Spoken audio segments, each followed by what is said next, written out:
Cenários luxuosos, muito humor e números dançantes. Assistida por uma multidão no Rio de Janeiro, a peça O Maxixe estreou no dia 30 de março de 1906 e se tornou o grande sucesso daquela temporada teatral. Inspirada em acontecimentos reais, como qualquer revista de ano, a dança carioca O Maxixe havia estourado em Paris, provocando muita discussão no Rio de Janeiro. Para alguns, o sucesso na Europa era motivo de orgulho.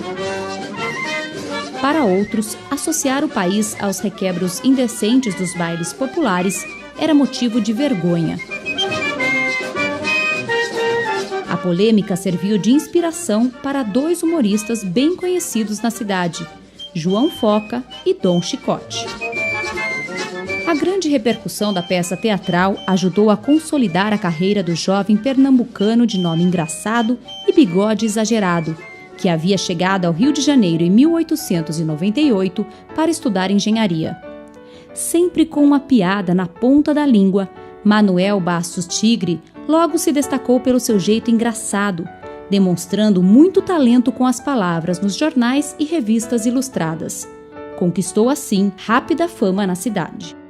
Dom Chicote, como ficou conhecido, era sinônimo de bom humor, espírito moderno e muita graça.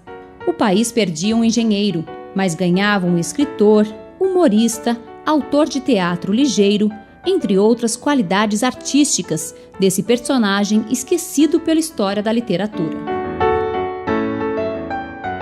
Os primeiros anos de Bastos Tigre no Rio foram agitados. A partir de 1902, a cidade passava por uma reforma urbana radical conhecida como Bota Abaixo. Nomeado com poderes excepcionais, o engenheiro Francisco Pereira Passos tinha assumido a prefeitura e ordenado que fossem demolidos os prédios antigos, em especial os cortiços do centro, que eram habitados por trabalhadores pobres. Ele também mandou abrir ruas e avenidas largas, claras e ventiladas, transformando a cidade em um verdadeiro canteiro de obras. Ao eliminar tudo o que considerava antiquado, o objetivo era ter uma nova capital, moderna e elegante, um modelo para toda a nação.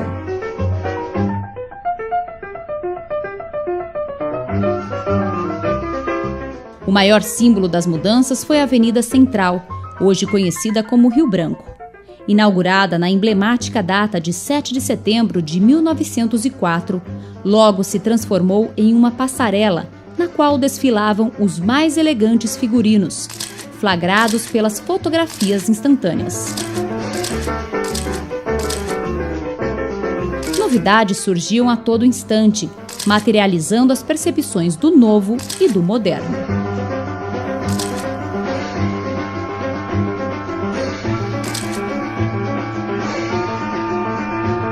Para combater as epidemias que assolavam o Rio de Janeiro, convidaram o médico Oswaldo Cruz, que atuava com o mesmo empenho que o prefeito.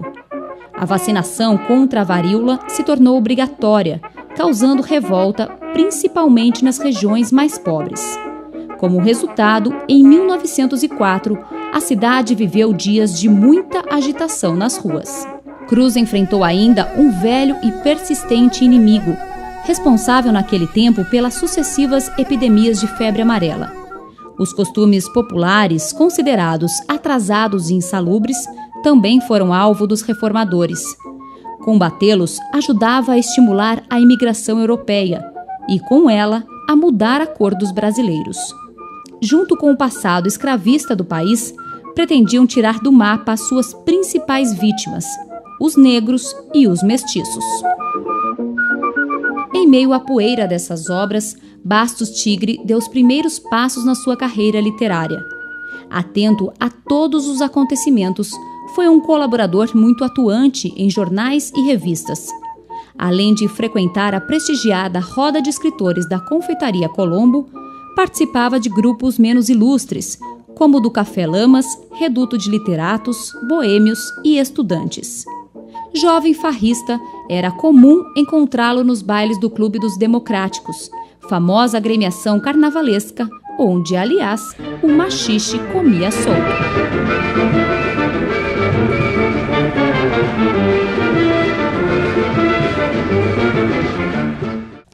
Em meio a tantas mudanças, a literatura também se transformava. Muitos escritores das décadas finais do século XIX usavam a pena como uma espécie de arma política. Com ela, acreditavam educar o público leitor, colaborando assim para as transformações sociais. Essa geração de escritores, adorada por Tigre, lhe serviu de modelo. No entanto, a literatura que praticavam parecia ruir junto com os edifícios antigos da velha cidade. Por isso, mesmo quando se tratava de assuntos políticos, Tigre buscava divertir o público e não educá-lo.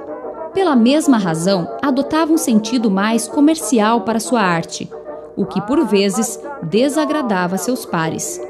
Enfrentava assim o antigo problema dos escritores de ontem e de hoje: como fazer das letras uma profissão capaz de garantir o pão de cada dia?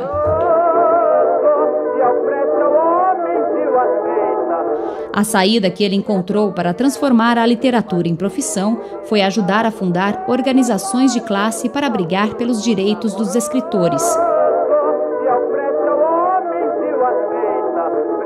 Mas tratou também de diversificar sua atuação. Tigre foi um dos primeiros a perceber o potencial da propaganda, uma atividade de pouco prestígio naquela época. Mais do que simples informes, os anúncios se tornavam atrações em si. O sucesso de seus reclames permitiu que ele abrisse sua própria agência em 1913. Nela nasceram campanhas bem-humoradas, como as Bromilíadas, versos que seguiam a rima e a métrica de Os Lusíadas, de Luís de Camões. Os homens de pulmões martirizados, que de uma simples tosse renitente, por contínuos acessos torturados, passavam ainda além da febre ardente. Ele ainda produziu versos para outros produtos muito populares, como o sabonete Eucalol. Criou termos que foram logo incorporados ao vocabulário corrente, como o crediário, usado na propaganda de uma famosa loja de departamentos. Sua criatividade com as palavras deu origem a slogans mundialmente conhecidos. Com a arte da escrita, Bastos Tigre foi ainda mais longe quando começou a veicular versos de propaganda em bondes elétricos, cartazes de rua e nas ondas do rádio. Compôs jingles como o Chopp da Brahma para divulgar um novo produto da famosa cervejaria que fez um tremendo sucesso no Carnaval de 1934. Apesar do reconhecimento e da grande repercussão, as escolhas de Bastos Tigre cobraram dele um alto preço. Mesmo sendo autor de vários livros de sucesso, candidatou-se por 3 vezes à Academia Brasileira de Letras e em todas foi rechaçado por seus velhos companheiros. Também o público não tardou a abandoná-lo. Em sucessivos concursos literários, promovidos pela revista Fonfon, recebia quantidade insignificante de votos. Com o tempo, foi sendo esquecido e a alegria, que era sua marca, deu lugar ao silêncio. Bastos Tigre nos deixou uma trilha aberta e muitas perguntas a serem respondidas. Quais são os limites entre a literatura, o jornalismo e a publicidade? A cultura de massas é algo tão diferente da cultura letrada? Qual a distância entre elas? Quando a literatura é feita para vender algo, deixa de ser arte? Mas a arte não existe também para ser vendida? Pensar sobre estas e outras questões pode abrir muitas portas para entender o nosso próprio tempo.